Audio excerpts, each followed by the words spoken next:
আচ্ছা, বঙ্কিম বঙ্কিম হচ্ছেন কিন্তু অনেকটা মতি ক্যাটাগরি ছিলেন। মতি ক্যাটাগরি কেন বললাম? মতি যেরকম ডগমেটিক ছিল, প্রচন্ড পরিমাণে ফ্যানাটিক গোঁড়া, বঙ্কিম এরকম গোঁড়া ছিলেন। বঙ্কিম সবচেয়ে হিন্দু ধর্ম নিয়ে বেশি লিখতেন। তার একটা ধর্মগ্রন্থ আছে ধর্মতত্ত্ব, তার একটা বই আছে হচ্ছে সাম্য, তার একটা বই আছে হচ্ছে কৃষ্ণ চরিত্র, ভগবান শ্রীকৃষ্ণ। চিন্তা করেন, আধুনিক যুগ দেবতা নিয়ে লিখেছেন যে ব্যক্তি, তিনি হচ্ছে বঙ্কিম। দেখছেন ধর্মের প্রতি তার কি টান ছিল, ধর্মতত্ত্ব, কৃষ্ণ চরিত্র, এগুলো। তো সাম্যটা তিনি বৈষম্যের বিরুদ্ধে লিখেছেন। এটা ব্রিটিশদের বিরুদ্ধে লেখা, সাম্য হচ্ছে ব্রিটিশ বিরোধী। অনেকে বলে বঙ্কিম ব্রিটিশ বিরোধী ছিলেন না, কারণ বঙ্কিম ম্যাজিস্ট্রেট ছিলেন। বঙ্কিম ম্যাজিস্ট্রেট থাকলেও তিনি ব্রিটিশ বিরোধী ছিলেন। তার সাম্যটাই ব্রিটিশ বিরোধী। এই ব্রিটিশ বিরোধী এটা লেখার ফলে ব্রিটিশরা তাকে এমন চাপ দিছে, পরে সে সাম্য বাজার থেকে ফেরত দিছে। সাম্য ফেরত দিছে বাজার থেকে। পরীক্ষা আসে কোন প্রবন্ধটি বঙ্কিম ফেরত নিয়েছেন বাজার থেকে, তাহলে অ্যান্সার হবে সাম্য। কৃষ্ণের চরিত্র নিয়ে লিখেছেন, যেহেতু বঙ্কিম কৃষ্ণ পাগল ছিলেন। ধর্মতত্ত্ব নিয়ে লিখেছেন, যেহেতু সে হিন্দু ধর্মে মতির মতো কি ছিলেন, ফ্যানাটিক ছিলেন। বঙ্কিম আবার ডেপুটি কি ছিলেন, ম্যাজিস্ট্রেট ছিলেন। বঙ্কিম লেখাপড়া করতেন কলিকাতা বিশ্ববিদ্যালয়ে। আমাদের দেশে যেমন ঢাকা বিশ্ববিদ্যালয়, কলকাতায় আছে কি কলিকাতা বিশ্ববিদ্যালয়। কলিকাতা বিশ্ববিদ্যালয় আগে ছিল কলেজ, পরে এটা হলো বিশ্ববিদ্যালয়। তাই বিশ্ববিদ্যালয়ের প্রথম পেজে যারা ভর্তি হয়েছে, এদের মধ্যে বঙ্কিম ছাড়া বাকি সব ফেল করছে, একমাত্র বঙ্কিম পাস করেছে। আর বঙ্কিমের সহপাঠীরা সবাই ফেল করেছে কোন সাবজেক্টে ফেল করেছে, বাংলায়। বাংলার খাতা দেখেছিল সিনিয়র বিদ্যাসাগর, সব ফেল করছে।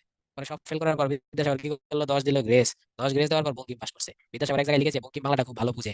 ঠিক আছে। তাই প্রশ্ন আসে, কলিকাতা বিশ্ববিদ্যালয়ের প্রথম গ্রাজুয়েট কে ছিলেন বলেন? কলিকাতা বিশ্ববিদ্যালয়ের প্রথম গ্রাজুয়েট কে? বঙ্কিম। পরে গ্রাজুয়েট থেকে ডেপুটি ম্যাজিস্ট্রেট হয়েছিলেন। হিন্দু ধর্মের প্রতি তার মারাত্মক প্রীতি ছিল।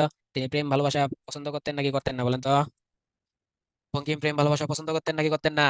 করতেন না ভাইয়া, করতেন না। তার সকল নায়িকারা যারা ভালোবেসেছে তারাই মারা গেছে। তার একটা নায়িকা ছিল রোহিণী, ভালোবেসেছে সেটা মারা গেছে। তার একটা নায়িকা ছিল কুন্দনন্দিনী, ভালোবেসেছিল, সেই অপরাধে বঙ্কিম তাকেও উপন্যাসে মেরে ফেলেছেন। রোহিণী ভালোবেসেছিল গোবিন্দলালকে, তাকেও তিনি মেরে ফেলেছেন।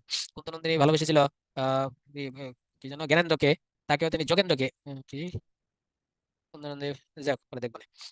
সে কুন্দনন্দিনী ভালোবেসেছিল, তাই সে ভালোবাসার অপরাধে তিনি কুন্দকে মেরে ফেলেছেন। অর্থাৎ বঙ্কিমের উপন্যাসে যে সমস্ত নায়িকারা ভালোবেসে, তিনি সকলের পানিশমেন্ট দিয়েছেন মৃত্যুদণ্ড। কপালকুণ্ডলা ভালোবেসেছিল নবকুমারকে, কপালকুণ্ডলাকে তিনি মেরে ফেলেছেন। Nagendra, thank you. তাহলে এবার বলেন দেখি, বঙ্কিমের কাছে, বঙ্কিমের সাহিত্যে আপনি যদি প্রেম করেন, রিলেশন করেন বঙ্কিমের মতে, তাহলে আপনার পরিণতি কি হবে? রিলেশন করলে আপনার পরিণতি কি হবে? মৃত্যু। গুড। তাহলে এবার কেমনে বলেন বঙ্কিম প্রেমের পক্ষে ছিলেন? যে ধর্মের পক্ষে সে তার প্রেমের পক্ষে থাকে না ভাই। আচ্ছা, তাহলে এখানে যা পড়তে হবে, এটা পরীক্ষা আসে পড়তে হবে, তার জন্মসাল পড়তে হবে, কাঁঠালপাড়া গ্রাম এটাও পরীক্ষা আসে সেটাও পড়তে হবে। উপন্যাসের জনককে বঙ্কিম পড়তে হবে, আধুনিক উপন্যাসের জনককে বঙ্কিম পড়তে হবে, সাহিত্য সম্রাটকে বঙ্কিম সেটা পড়তে হবে। বঙ্কিমকে কি কি কার সাথে তুলনা করা হয়তো, উইলিয়াম ওয়াটার স্কটের সাথে তুলনা করা হয়তো, তাই তাকে বাংলা স্কট পড়ায় সেটা পড়তে হবে। তার ছদ্মনাম ছিল কমলাকান্ত, পড়তে হবে। এরপর হচ্ছে তার পত্রিকা ছিল বঙ্গদর্শন। এই মারা যাওয়ার পর রবি ঠাকুর পরে বঙ্গদর্শনের সম্পাদক হয়েছিল, তাহলে বঙ্গদর্শনের সম্পাদক দুইজন, বঙ্কিম আর রবি। 15টি উপন্যাস রচনা করেছেন, সব পড়েন। বাংলা সাহিত্যের প্রথম সার্থক উপন্যাসিক বঙ্কিম। যদিও পেরিসাদ লিখছিল, কিন্তু পেরিসাদের উপন্যাসের ভাষা ছিল এফএম রেডিওর ভাষার মতো, তাই এটা সুন্দর ছিল না। এবার বঙ্কিমের উপন্যাসগুলো আপনারা জানেন, দুর্গের প্রধানের কন্যা, দুর্গ মানে দুর্গ, ইসমানি হচ্ছে প্রধান, ইসমানি ঈশ্বর, দুর্গের ঈশ্বর বা দুর্গের প্রধান, নন্দিনী মানে কন্যা, দুর্গেশ নন্দিনী, এটা সাল পড়তে হবে 1865। কপালকুণ্ডলা 1866, এই দুইটা সাল পড়তে হবে, ঠিক আছে। দুইটা রোমান্টিক মনে হয়, কিন্তু রোমান্টিক নয়। দুর্গেশ নন্দিনীর মধ্যে রোমান্স ধর্মী বলতে হবে, রোমান্স মূলক বাট নট রোমান্টিক। রোমান্টিক মানে প্রেম প্রীতি করে সুখে শান্তিতে আছে বা প্রেম প্রীতিকে সাপোর্ট করা। আর রোমান্স ধর্মী মানে হচ্ছে রোমান্সের সুশুরি আছে কিন্তু ফলাফল খারাপ। রোমান্সের সুশুরি আছে কিন্তু ফলাফল ভালো না, এটা হলে রোমান্স ধর্মী। তাহলে তার সকল উপন্যাসে রোমান্স ধর্মী, কারণ ফলাফল ভালো না। কপালকুণ্ডলা নবকুমারকে ভালোবাসিয়া মারা যায়। নবকুমার কপালকুণ্ডলাকে ভুল বুঝে, এই জন্য দায়ী নবকুমারের প্রথম স্ত্রী থাকে। সেই প্রথম স্ত্রী ভুল বুঝায় চক্রান্ত করে। চন্দ্রশেখর মৃণালিনী, এগুলো সব পড়েন, হ্যাঁ। সব হচ্ছে রোমান্স ধর্মী। তার সামাজিক কৃষ্ণকান্তের উইল, এটা রোহিণী একটা বিধবা চরিত্র থাকে, প্রশ্ন আসে বিধবা। এই বিধবা গোবিন্দলালকে ভালোবাসে, গোবিন্দলালের ভাইকেও একসময় ভালোবাসে। যেহেতু বিধবা স্বামী নাই, গোবিন্দলালের ভালো ভাই দলিল চুরি করার শর্তে দেয় যে তুমি যদি দলিল চুরি করে এনে দাও আমার বাপের, আমি তোমাকে ভালোবাসবো।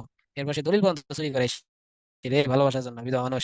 কিন্তু দলিলটা পায়া পরে বেমানি করে গোবিন্দলালের ভাই হরলাল, হরলাল বেমানি করে মেয়ের সাথে। বেমানি করার পর সে দলিল আবার চুরি করা দলিল রেখে দিতে চায়, তখন সে ধরা খায়। ধরা খাওয়ার পর তাকে পানিশমেন্ট দেয়, তখন আবার গোবিন্দলালের মায়া জন্মায় রোহিণীর লাগি।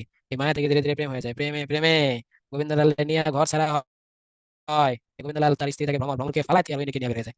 তাহলে বঙ্কিমের চোখে রোহিণী পাপ করেছে। লাস্টে দিয়ে গোবিন্দলালের গুলির আঘাতেই রোহিণী মারা যায়। গোবিন্দলাল রোহিণীকে ভুল বুঝে গুলি করে বন্দুক দিয়ে। এখানে নগেন্দ্র স্ত্রী থাকে সূর্যমুখী, সূর্যমুখীর ফেলায় দিয়ে নগেন্দ্র কুন্দনন্দিনীকে আশ্রয় দেয়, সে আশ্রিতা কন্যার সাথে নগেন্দ্র প্রেম হয়ে যায়, লাস্টে দিয়ে কুন্দ মারা যায়। তাহলে দেখছেন, তার উপন্যাসে প্রেম করা মানে বিপদ। রাজ সিং হচ্ছে আওরঙ্গজেব এবং রানা সিং এর যুদ্ধ। তাহলে এটা হচ্ছে খাঁটি ঐতিহাসিক, এটা প্রশ্ন আসে তার খাঁটি ঐতিহাসিক উপন্যাস কোনটি, তাহলে answer হবে রাজ সিংহ। কেন? আওরঙ্গজেব আর রানা সিং এর যুদ্ধ, তাহলে বুঝতে তো পারছেন। আনন্দ মামাট হচ্ছে তার দেশপ্রেমমূলক। আনন্দ মাঠে ফকির সন্ন্যাসী বিদ্রোহ, ভবানী পাঠক, মজনু শাহ, এদের নাম আছে।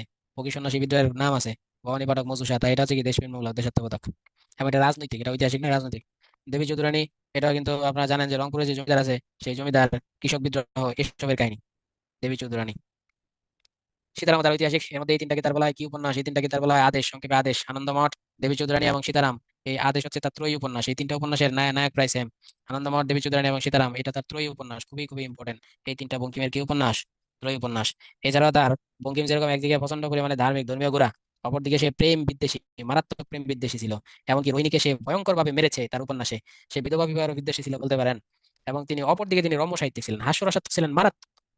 মানে বোঝাই যায় না এই লোকটা এত ধার্মিক হইলে আবার হাস্যরসাত্মক কেমনে হয়। তার মুচিরামগড়ের জীবন চরিত ব্যঙ্গ রচনা, তার কমলাকান্তের দপ্তর ব্যঙ্গ রচনা অসাধারণ। কমলাকান্তের দপ্তরটা আমার মতে হাস্যরসের সর্বশ্রেষ্ঠ বইয়ের নামই কমলাকান্তের দপ্তর।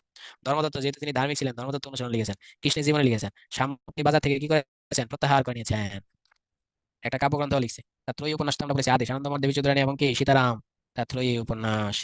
ইসমাইল হোসেন সিরাজি এগুলো পড়েন পড়েন, এই সব কটা ইনফরমেশন পাবেন, হ্যাঁ। তার দেবী চৌধুরানী উপন্যাসটি ব্রিটিশরা কি করেছিল, নিষিদ্ধ, যেহেতু এটি ঐতিহাসিক উপন্যাস তাই এটা নিষিদ্ধ করেছিল। কাটা হেরি খান কেন কমাল তুলিতে, দুঃখে না লাগ হয় কি মহিতে। মধু মধু, থ্যাংক ইউ। হেমচন্দ্র বন্দ্যোপাধ্যায় বাংলার মিল্টন তাকে বলা হয়, এটা বলেন। হেমচন্দ্র বন্দ্যোপাধ্যায় বৃত্ত অংশকার। বৃত্ত থাকে একটা অসুর, অসুর থাকে, সেই অসুরকে দেবী কালী হত্যা করে, দেখেন না। এই বৃত্ত নামে অসুরকে হত্যার কাহিনী হচ্ছে বৃত্ত সংহার। মেঘনাথকে হত্যার কাহিনী যেমন মেঘনাথ বধ, এই বৃত্ত অসুরকে হত্যার কাহিনী কি বলা হয়, বৃত্ত সংহার। এটা খুব পরীক্ষায় আসে। এখানে বেশি পড়ার দরকার নাই আমাদের, এই কয়টা পড়লে হবে, আর কিছু পড়া লাগবে না, একদম অল্প, বেশি পড়ার দরকারই নাই। এই চিন্তা, এখানে কিছু পড়া না গেলে কালী প্রশ্ন বসার চিন্তা, এই চিন্তা যতগুলো আছে সব কালী প্রশ্ন, ঠিক আছে। রইবত কুরুক্ষেত্রের প্রবাস, এই সবকটা নায়ক হচ্ছে ভগবান শ্রীকৃষ্ণ। তাই এই তিনটা মহাকাব্যের নেম নায়ক কিন্তু সেম, ও আছে এখানে দেওয়া আছে। রইবত কুরুক্ষেত্র যুদ্ধের কাহিনী, যেখানে যায় 5 ভাই 100 ভাই যুদ্ধ করে। প্রবাস হচ্ছে যুদ্ধের পরবর্তী কাহিনী, আর রইবত হচ্ছে যুদ্ধের আগের কাহিনী। এই তিনটা ঘটনা নিয়ে রচিত তার বিখ্যাত তিনটি মহাকাব্য। বঙ্কিমের আদেশ, আনন্দমঠ দেবী চৌধুরানী, এগুলো হচ্ছে কি, এগুলো হচ্ছে তার ত্রয়ী উপন্যাস আদেশ।